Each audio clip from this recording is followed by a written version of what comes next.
যখন ওই দেখলো যে একটা ছেলে মানে উপরের দোতলার গুলিতে একটা সিপাহি মারা গেছে আর্টিলারির নিচে সামনে, অন্যরা খেপে গেছে। তখন একজন নাকি বলে উঠলো শালার কুর্সি শুদ্ধ সেট করে দেয়।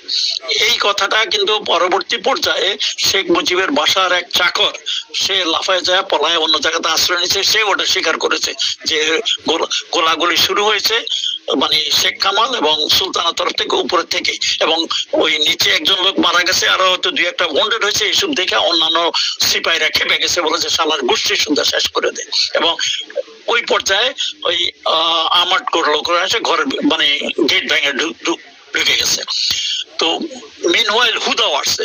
এটা কিন্তু হুদা তখন অবস্থায় ওখানে ছিল না, তারা বলছে যে ঘরের ভিতরে না যেতে, কিন্তু তার কথা না শুনে সবাই এসব গোলাগুলি দেখে তারাও ভিতরে ঢুকে গেছে। তারপরে এই পর্যায়ে কিন্তু গোলাগুলি একটু বন্ধ হয়েছে। তারপরে হুদা আয়সা তার লোকজন নিয়ে আবার ভিতরে ঢুকলো। By that time I think Sheikh Kamal is dead. Sheikh কামালের সাথে হয়তো ইয়ে ছিল, শেখ নাসিরও ছিল সেদিন বাসায়, আরো কিছু পুলিশ দিয়ে একজন ওখানে হয়তো মারা পড়তে পারে।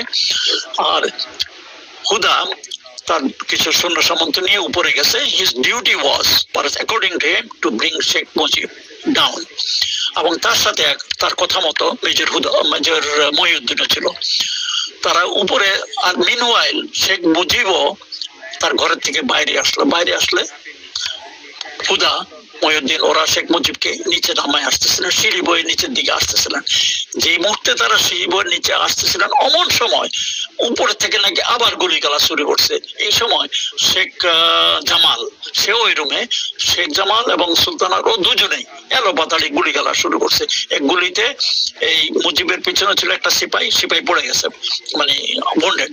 আর গুলিগালা আওয়াজ শুনে মহিউদ্দিন এবং হুদা ওরা দুজনে ডাক, শেখ মুজিব তখনও দাঁড়ানো ছিল, এবং তারা ডাক করে বেঁচে গেছে গোলাগুলি শুরু করতে। আর এই গোলাগুলির আওয়াজে গেটে দিয়ে বাই দ্যাট টাইম অন্যান্য লান্সারের লোকজন যারা আসছে তারাও মানে ঢুকে এসে একেবারে মানে পাগলের মতো হয়ে গেছে, তারা পাল্টা গুলি দিয়ে।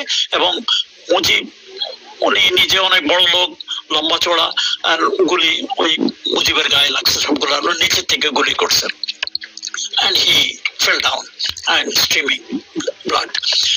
এই হলো মানে হুদার। এই যে আমরা ওই যে মুহিত সম্ভবত এই যে মামলার আসামি, সেই ব্যক্তির বক্তব্য শুনি যে রাসেল এসেছে আমাকে বাঁচাও, সিনেমার মতো করে দৌড়ে এসেছে, তারপরে ওনার কোলে জড়িয়ে ধরেছে, উনি বলেছেন না ওকে মেরো না।